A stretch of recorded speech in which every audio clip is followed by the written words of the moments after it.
3장 1절부터 10절까지 한 절씩 교독하겠습니다. 내가 이제 세 번째 너에게 가리니 두세 증인의 입으로 말마다 확정하리라.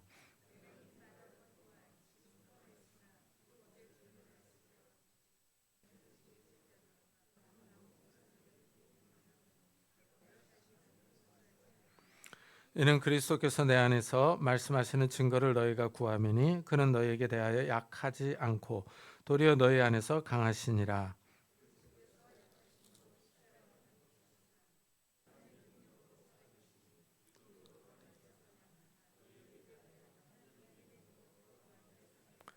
너희는 믿음 안에 있는가 너희 자신을 시험하고 너희 자신을 확증하라. 예수 그리스도께서 너희 안에 계신 줄을 너희가 스스로 알지 못하느냐? 그렇지 않으면 너희는 버림받은 자니라.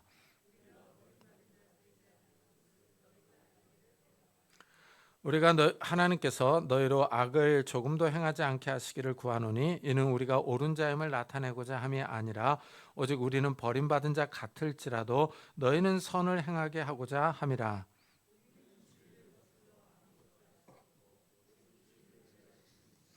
우리가 약할 때에 너희가 강한 것을 기뻐하고 또 이것을 위하여 구하니 곧 너희가 온전하게 되는 것이라.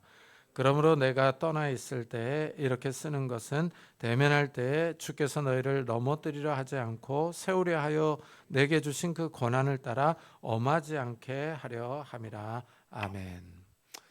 이 사도 바울이 이제 고린도 교회를 세 번째 방문할 계획을 세워요. 이 세 번째 방문하기 전에 이 마지막 고린도후서 마지막 13장에서 경고를 하고 있습니다. 전에 죄 지은 자들과 그 남은 모든 사람에게 미리 말하노니 내가 다시 가면 용서하지 아니하리라 하죠. 이 죄를 짓고 회개하지 않은 뻔뻔한 사람들이 있습니다. 그리고 바울을 대적하는 사람들이 있어요. 이들에게 용서하지 않겠다 하고 이 경고하고 있습니다. 이 바울이 이렇게 이제 경고하는 것은 화가 나 있다는 거죠. 심각한 상황이라는 겁니다. 죄를 짓고도 바울을 반대하기 때문이죠. 그런데 사실 따지고 보면 바울은 힘이 없죠. 이 바울이 죄를 지은 사람들을 잡아서 벌을 줄 수 있는 어떤 국가기관의 관료는 아닙니다. 이 죄 지은 사람들을 처벌할 강제력이 있는 것도 아니죠. 그런데 바울이 이렇게 경고하고 있습니다. 이 바울이 경고할 수 있는 이유는 그리스도와 함께하기 때문이죠. 어떤 국가 공권력에 힘이 있는 게 아니라 그리스도의 능력으로 경고를 하고 있는 거예요. 이 바울 개인은 힘이 없지만 바울과 함께 하시는 그리스도께 힘과 능력이 있습니다. 이전에 한번 퓨마에게 쫓기는 이 아기곰의 영상을 본 적이 있어요. 아기곰이 열심히 도망갑니다. 그런데 퓨마의 추격이 더 빨라요. 아기곰이 더 이상 도망갈 곳이 없습니다. 나무 위에서 일어서 가지고 몸집을 크게 하고 포효를 합니다. 그런데 갑자기 퓨마가 이 도망가기를 시작을 해요. 이 퓨마가 아기곰의 포효에 겁을 먹은 것은 아닙니다. 퓨마가 아기곰 뒤에 있는 어미곰을 봤기 때문입니다. 어미곰이 아기곰의 소리를 듣고 쫓아온 거예요. 아기곰은 힘이 없지만 어미곰은 힘이 있습니다. 이와 마찬가지입니다. 이 바울에게는 힘이 없지만 우리에게는 능력이 없지만 우리가 섬기는 예수 그리스도께 능력이 있습니다. 우리가 의지하는 예수님이 바로 전능하신 하나님입니다. 우리가 그 하나님과 함께하는 거예요. 이 바울이 고린도 교회에서 죄 지은 사람들을 용서하지 않겠다고 말합니다. 이렇게 말할 수 있는 이유를 설명을 해요. 이는 그리스도께서 내 안에서 말씀하시는 증거를 너희가 구함이니 그는 너희에게 대하여 약하지 않고 도리어 너희 안에서 강하시니라 합니다. 이 고린도 교회 성도들이 바울에게 그리스도께서 함께 하시는 증거를 요구했어요. 고린도 교회가 바울을 믿지 못하고 시험하는 겁니다. 바울이 정말 사도가 맞느냐, 하나님이 보내신 사람이냐 하고 의심한 거죠. 아이러니합니다. 바울에게서 복음을 듣고 믿었습니다. 바울이 고린도 교회 성도들을 전도해서 가르쳤습니다. 물에 빠진 사람 건져 주었더니 보따리 달라는 것처럼 바울이 기껏 가르쳐 놓았더니 바울에게 사도의 자격이 있느냐 하고 묻는 겁니다. 이 바울이 화를 내는 이유가 여기 있죠. 그래서 바울이 이번에 가면 용서하지 않겠다 하고 말합니다. 그러면서 바울은 자기 안에 계신 그리스도에 대해서 말을 합니다. 그리스도는 고린도 교회에서 바울을 반대하는 사람들에 대해 약하지 않고 오히려 고린도 교회 성도들 안에서 강하다 하고 말씀합니다. 여기에 우리가 주목할 필요가 있습니다. 우리가 섬기는 예수님이요, 약하지 않습니다. 강하신 분이죠. 전능하신 하나님입니다.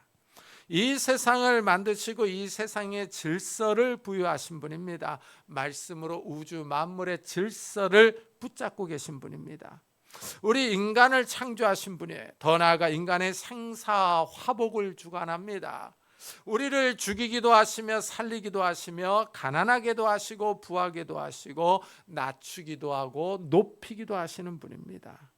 우리가 섬기는 예수님이요, 결코 약하지 않습니다. 사실 예수님이 우리를 구원할 능력이 없다면 우리는 예수님을 섬기지 않을 겁니다. 예수님께 능력이 없다면 예수님을 섬겨야 할 이유가 없습니다. 믿어야 할 이유도 없습니다. 예수님이 우리를 구원하시는 구세주이기 때문에 우리가 믿고 따르는 겁니다. 세상 사람들은 예수님을 약한 분으로 생각합니다. 예수님께서 십자가에 달려 돌아가셨기 때문입니다.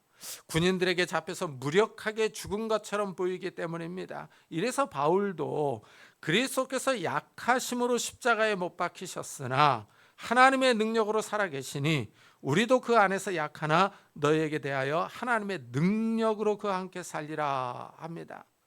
이 그리스도께서 십자가에서 못 박혀 죽었습니다. 로마 군인들이 예수님을 로마에 대한 반란자로 처형했습니다. 예수님이 살아계실 때는 병자를 고쳐주시고 귀신을 쫓아내어 주셨습니다. 오병이어의 기적을 보여주시고 무리를 걸어오셨습니다. 죽은 사람을 살려줬어요. 사람들이 예수님의 능력을 보고 환호했습니다. 그런데 이런 예수님이 이 군인들에게 힘없이 잡혀서 십자가에서 못 박혔습니다. 예수님이 그 추종자들, 지지자들에게 싸우자고 했어야 하는데 스스로 잡히셨어요. 이러니 세상 사람들의 눈에 약한 자로 보입니다. 힘이 없고 무능력하게 보입니다. 특히 유대인들에게는 하나님의 저주를 받은 자로 보이는 거예요. 이 신명기 율법에 따르면은 나무에 달린 자는 하나님의 저주를 받은 자라고 말하기 때문입니다. 예수님이 십자가요, 이 나무죠. 이 나무에 달려 죽자 제자들도 다 흩어졌습니다. 예수님이 살아계실 때는 뭔가 운동이 일어날 것 같았습니다. 따르는 무리도 많아서 뭔가가 될 것 같았어요. 근데 예수님이 죽자 순식간에 이런 운동들이 멈췄습니다. 모든 제자가 겁에 질려서 사라졌어요. 예수님의 죽음으로 모든 것이 끝난 것 같았습니다. 그러나 제3일에 예수님이 다시 살아나셨어요. 하나님의 능력으로 부활하셨습니다. 놀라운 일이 벌어졌습니다. 힘없이 십자가에서 죽은 사람이 다시 일어났어요. 사망의 세력을 깨트렸습니다. 하나님의 능력으로 예수님께서 그리스도의 심을 증명하셨어요. 믿을 수 없는 일이 벌어졌습니다. 바울이 이런 예수 그리스도 안에 있느냐 하는 겁니다. 고린도 교회 일부 반대자들이 바울에게 그리스도와 함께하는 증거를 요구했습니다. 바울은 이런 요구에 예수 그리스도 안에서 약하지만 하나님의 능력으로 강하다고 말하고 있어요. 하나님의 능력이 함께함으로 그리스도와 함께 산다고 대답합니다. 그리스도와 함께 있다고 답변합니다. 이렇게 이제 고린도 교회 사람들이 바울에게 증거를 요구하니까 이번에는 반대로 바울이 고린도 교회 성도들을 향하여 도전합니다. 너희 안에 그리스도가 계시느냐 하고 묻습니다. 그래서 너희는 믿음 안에 있는가 너희 자신을 시험하고 너희 자신을 확증하라. 예수 그리스도께서 너희 안에 계신 줄을 너희가 스스로 알지 못하느냐. 그렇지 않으면 너희는 버림받은 자니라 하고 도전합니다. 먼저 바울은 고린도 교회를 향해서 너희 자신을 시험하라 하고 명령하는 거야. 바울이 이런 말을 하는 이유가 있죠. 고린도 교회에서 자꾸 바울의 사도 직분을 의심합니다. 거짓 사도들이 들어와서 다른 예수를 전하고 다른 복음을 말합니다. 거짓 사도가 들어왔는데도 고린도 교회 가운데 일부는 받아들입니다. 다른 영을 받게 하는데도 좋다고 하며 바울을 비난하고 바울에게 증명하라고 요구하고 있기 때문입니다. 이래서 바울이 고린도 교회 성도들에게 너희가 믿음 안에 있는지 시험하라 하고 도전하는 겁니다. 이들이 바른 믿음에 서 있다면 바울의 말을 들었을 겁니다. 바울을 의심하지 않고 바울이 가르쳐준 복음의 말씀에 굳건하게 섰을 겁니다. 그런데 이들이 흔들립니다. 바울을 의심하며 바울을 대적하며 비난합니다. 바울에게 추천서를 요구할 정도로 이상해졌습니다. 이래서 바울이 고린도 교회 성도들을 향해서 너희는 믿음 안에 있는가? 너희 자신을 시험하라 라고 도전하는 거예요. 이 너희가 믿음 안에 있는지 너희 자신을 시험하라 그러더니 다시 너희 자신을 확증하라 라고 명령을 해요. 이 확증하라 라는 말이요, 입증하라, 증명하라 라는 뜻입니다. 참 이 고린도 교회가 이 바울에게 그리스도와 함께 하는지 그 증거를 요구하니까 바울은 너희에게 믿음이 있느냐 시험해보라, 확증하라 라고 다시 반문하고 있는 거예요. 바울이 전한 말씀을 신뢰했다면 고린도 교회는 이렇게 심하게 흔들리지 않았을 겁니다. 거짓 사도들이 들어왔을 때 쉽게 대응했을 겁니다. 그러나 이들은 믿음에 든든하게 서 있지 못했습니다. 이들이 믿음에 섰는지 아는 방법은 간단합니다. 예수 그리스도께서 그들 안에 계시느냐 하는 겁니다. 이래서 바울은 다음에 예수 그리스도께서 너희 안에 계신 줄을 너희가 스스로 알지 못하느냐라고 질문하는 거예요. 그러니까 믿음 안에 있는지 시험하라 라고 묻더니 예수 그리스도께서 너희 안에 있느냐라고 다시 질문을 하고 있는 겁니다. 참 이 말씀을 잘 생각을 해보면요, 우리의 믿음을 시험하는 방법은 간단합니다. 우리가 그리스도 예수 안에 있느냐 하는 거예요. 그리스도께서 내 안에 계시느냐 하는 것이 이 기준입니다. 자, 그렇다면 이제 예수 그리스도께서 우리 안에 계신 줄을 어떻게 확인할 수 있느냐 하는 거예요. 예수님의 그 포도나무 비유를 생각해 보면 됩니다. 나는 포도나무여 너희는 가지라. 그가 내 안에 내가 그 안에 거하면 사람이 열매를 많이 맺나니 나를 떠나서는 너희가 아무것도 할 수 없음이라 하십니다. 이 가지가 나무에 붙어 있으면 싹이 나고 열매를 맺습니다. 그러나 가지가 붙어 있지 않으면 말라 비틀어져 버립니다. 죽어버립니다. 우리가 그리스도와 연합되어 있느냐 하는 것은 우리가 그리스도 안에 있느냐, 그리스도께서 우리 안에 거하시느냐 하는 겁니다. 이러면 살아있어서 열매를 맺습니다. 성도들은 성령의 열매, 빛의 열매, 기도의 열매를 맺느냐 하는 겁니다. 우리 안에 인격적인 변화가 있느냐, 하나님의 형상을 회복하고 있느냐, 그리스도의 성품을 닮아가고 있느냐 하는 것을 확인하는 거예요. 근데 이 방법은 좀 오래 걸릴 수 있죠. 왜냐하면 우리 인격이 변화돼야 되니까요. 요한은 우리가 그리스도 안에, 그리스도가 우리 안에 거하는 방법을 더 간단하게 설명을 해요. 사람이 내 안에 거하지 아니하면 가지처럼 밖에 버려져 마르나니 사람들이 그것을 모아다가 불에 던져 사르느니라. 너희가 내 안에 거하고 내 말이 너희 안에 거하면 무엇이든지 원하는 대로 구하라. 그리하면 이루리라 하십니다. 이 그리스도에게 붙어있는 사람은 생명력이 있지만 붙어있지 않은 사람은 말라 비틀어져 죽습니다. 그런데 붙어 있느냐 하는 거예요. 이 그리스도께 연합되어 있느냐, 그리스도가 우리 안에 있느냐 하는 것을 너희가 내 안에 거하고 내 말이 너희 안에 거하면 무엇이든지 원하는 대로 구하라. 그리하면 이루리라 라고 말을 하고 있어요. 여기서 우리가 주목해야 될 것은 내 말이 너희 안에 거하면입니다. 말씀이 우리 안에 거하면 기도하라는 거예요. 그러면 기도할 때 응답받을 수 있다는 겁니다. 하나님이 기도를 들어주신다는 거예요. 여기서 간단한 이제 기준이 나오는 거죠. 기도 응답이 아주 중요한 증거가 되는 거예요. 하나님께 기도했을 때 하나님의 응답을 받은 적이 있느냐 하는 겁니다.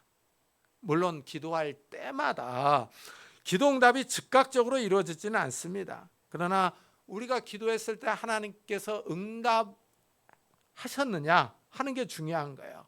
이 응답을 받았다라고 하는 사람이, 한 번이라도 받은 사람은 그리스도께 붙어 있는 사람이다 라고 말할 수가 있죠. 왜냐하면 내 말이 너희 안에 거하면 무엇이든지 원하는 대로 구하라. 그리하면 이루리라 하셨으니까요. 그러니까 기도 응답의 경험이 있는 사람들이요, 그리스도와 연합된 사람들이다라는 것을 알 수 있는 겁니다. 근데 이제 기도할 때마다 응답을 받는 건 아니잖아요. 그죠? 그러니까 우리가 그리스도께 붙어 있는데 확고하게 붙어 있느냐, 좀 약하게 붙어 있느냐, 이런 또 차이도 있지 않겠습니까? 그러니까 이거는 기도 응답이 자주 있느냐 하는 것들을 보면 되는 거예요. 기도 응답을 많이 받는 사람들이요, 그리스도의 말씀이 그 안에 충만히 거하는 사람들이죠. 그래서 그리스도와의 연합이 아주 강하게 이루어지는 사람들입니다. 그리스도와 함께하는 사람들이죠. 이게 정말 간단하고 단순한 이 확인할 수 있는 방법이죠. 바울이 그리스도가 너희 안에 계신 줄을 알지 못하느냐 하고 물었을 때 기도 응답이 있느냐 하는 것이 중요한 지표가 됩니다. 이런 응답이 없다면 그리스도와의 교제가 없는 거예요. 따라서 기도는 그리스도와의 연합을 확인해 볼 수 있는 방법이며 우리에게 믿음이 있는지 시험해 볼 수 있는 아주 구체적인 방법입니다. 그러니까 너희가 믿음에 있는지 너희 자신을 시험하라 그랬지 않습니까? 기도해 보면 아는 거예요. 왜냐하면 기도는 믿음으로 해야 되기 때문이지 않습니까? 믿음이 없는 사람들은 기도할 수가 없죠. 믿음으로 기도해야 예수님께서는 응답하신다고 그러잖아요. 너희 믿음대로 되리라 하시지 않습니까? 그러니까 이 기도 응답이 있다고 하는 거예요. 이게 바로 그리스도와 교제하고 있고 그리스도와 함께하고 있다라는 것을 시험해 볼 수 있는, 확인해 볼 수 있는 좋은 방법이죠.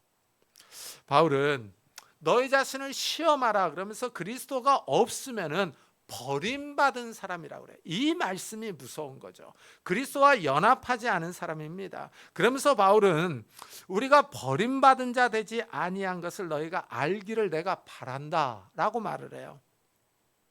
바울의 전도 일행은 버림받은 자들이 아니라고 합니다. 이 사실을 고린도 교회 성도들에게 알라고 얘기를 하죠. 그러면서 고린도 교회 성도들이 이 바울 일행을 알아볼 능력이 있기를 바라고 있는 거예요. 근데 이제 여기서 이제 버림받았다라고 하는 거예요. 이게 이제 좀 무섭고 의미가 있죠. 우리가 누군가로부터 버림을 받는다는 일은 좋지 않습니다. 특히 가족으로부터 버림을 받으면 평생 상처가 됩니다. 살아가는 동안 이것이 큰 짐이 됩니다. 인간 관계에서도 버림받는 것은 큰 상처입니다. 그런데 하나님께 버림받는다는 것은 상처를 넘어섭니다. 육이 되는 거예요. 이것은 영생으로 선택받지 못한 겁니다. 하나님 나라에서 제외된다는 의미예요. 하나님 나라에서 제외되는 사람들이 가장 불쌍합니다. 천국에 들어가지 못하고 지옥으로 가야 합니다. 바울은 우리는 하나님으로부터 버림받지 않았다고 말하면서 고린도 교회 이 사실을 알라고 말합니다. 고린도 교회 반대자들이 바울에게 증명을 요구하면서 비난하기 때문이죠. 바울은 셋째 하늘에 다녀온 사람입니다. 하나님을 만나서 말로 할 수 없는 계시를 받았어요. 이러니 확신이 있죠. 이래서 바울은 오히려 고린도 교회를 염려합니다. 우리가 하나님께서 너희로 악을 조금도 행하지 않게 하시기를 구하노니 이는 우리가 옳은 자임을 나타내고자 함이 아니요 오직 우리는 버림받은 자 같을지라도 너희는 선을 행하게 하고자 함이라. 이 바울은 고린도 교회 성도들이 악을 행하지 않게 해달라고 하나님께 기도합니다. 이런 기도를 하는 이유는 악을 행하지 않고 선을 행하기를 원하기 때문입니다. 악을 행한다고 하는 거예요. 이건 하나님께 버림받은 사람이라는 것을 드러내는 거죠. 하나님은 선하신 분입니다. 하나님께는 악이 없어요. 하나님을 섬긴다고 하면서 악을 행한다면은 그것은 하나님을 바로 섬기는 사람이 아니죠. 하나님의 백성이 아닙니다. 이래서 너희가 악을 조금도 행하지 않게 하시기를 구하노라 하고 기도하고 있는 거예요. 그러면서 너희는 선을 행하게 하고자 함이라 라고 기도하는 겁니다. 바울이 이렇게 말을 하면서 이런 말을 해요. 우리는 버림받은 자 같을지라도, 이런 표현을 하죠. 이 말이 아주 흥미롭지 않습니까? 바울 일행이 버림받은 사람들처럼 보일 수 있다는 겁니다. 바울 일행이 버림받은 자처럼 보일 수 있다는 거예요. 그러니까 복음을 전하면서 박해를 받기 때문이죠. 먹지 못하고 자지 못하고 고생합니다. 매를 맞고 감옥에 갇힙니다. 사람들에게 비난을 받습니다. 겉으로는 하나님께 버림받은 사람으로 보일 수 있다는 거예요. 참 요게 또 흥미롭지 않습니까? 그래서 보면은 이제 이 현대 성도들 사이에서 이렇게 외형적인 것만을 보고 판단하는 사람들이 있어요. 하나님께 물질의 복을 받았느냐 하는 거죠. 이 물질의 복을 받지 않으면 이 하나님께 이 버림받은 사람으로 생각을 하는 사람들이 있어요. 또 방언을 말하느냐 하는 것을 가지고 이 하나님의 사람이다 아니다라고 말하는 사람들도 있습니다. 그러니까 외형적인 모습만을 보고 극단적으로 말하는 거죠. 바울은 복음을 위하여 고생합니다. 이런 모습이 버림받은 것으로 보일 수 있습니다. 그러나 정작 그 행동을 봐야 되죠. 바울은 거짓과 악을 행하지 않습니다. 그러면서 뭐라고 합니까? 우리는 진리를 거스러 아무것도 할 수 없고 오직 진리를 위할 뿐이니 하고 말합니다. 바울이 이렇게 박해를 받는 이유는 진리 때문입니다. 진리의 말씀을 위하여 고난을 당하는 거예요. 바울은 진리를 거스리는 일을 하지 않습니다. 모든 삶의 원리가 진리의 말씀에 맞춰져 있는 거예요. 여기서 바울이 일행이 하나님께 버림받지 않았다는 사실을 확인할 수 있습니다. 진리를 위하여 살아가기 때문입니다. 진리의 말씀을 위하여 진리의 성령을 따라 진리이신 예수 그리스도의 복음을 전하며 살아갑니다. 이래서 박해를 받는 거야. 이래서 약한 자로 보입니다. 이래서 하나님께 겉으로 버림받은 사람처럼 보일 수 있다라는 거예요. 하지만 그 내용은 그렇지가 않다라는 거죠. 우리가 약할 때 너희가 강한 것을 기뻐하고 또 이것을 위하여 구하니 곧 너희가 온전하게 되는 것이라. 바울이 진리의 말씀을 전하기 위해 약해졌습니다. 굶고 헐벗고 매맞고 옥에 갇혔습니다. 그러나 바울이 이렇게 고생하며 전한 복음을 통하여 고린도 교회가 세워졌어요. 바울은 약해졌지만 고린도 교회는 든든하게 서기를 바랍니다. 이런 고린도 교회를 향하여 바울이 기도합니다. 고린도 교회가 온전해지는 거예요. 더 든든하게 서기를 기도하는 겁니다. 모든 성도가 진리에 서기를 원하고 있습니다. 오늘 말씀에서 바울이 이제 세 번째로 고린도 교회를 방문할 계획을 세우는 거예요. 그러면서 이 편지를 써서 보낸 겁니다. 이 편지를 보낸 목적은 바울이 고린도 성도들을 다시 만날 때 주님께서 그들을 넘어뜨리지 않고 세워주기를 바라기 때문입니다. 바울이 고린도 성도들을 만날 때 엄하게 대하지 않기를 바라기 때문입니다.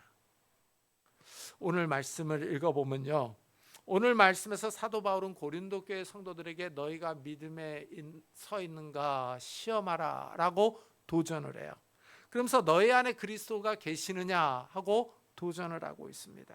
이 말씀을 우리도 좀 잘 새겨들을 필요가 있죠. 우리가 믿음에 서 있는가? 그리스도가 내 안에 함께하고 계시는가? 우리가 그리스도와 동행하며 교제하며 살아가고 있는가 하는 거예요. 이 말씀을 좀 깊이 생각하면서 우리가 믿음에 더욱더 굳게 서서 그리스도와 함께 동행하는 그런 성도님들이 되시기를 예수 그리스도의 이름으로 축복합니다. 기도하겠습니다. 우리 들은 말씀을 생각하면서 정말 우리가 믿음에 굳게 서서 그리스도와 교제하며 그리스도와 동행할 수 있는 사람들이 되게 해달라고 우리 한번 같이 기도하고 예배 마치도록 하겠습니다. 하나님 아버지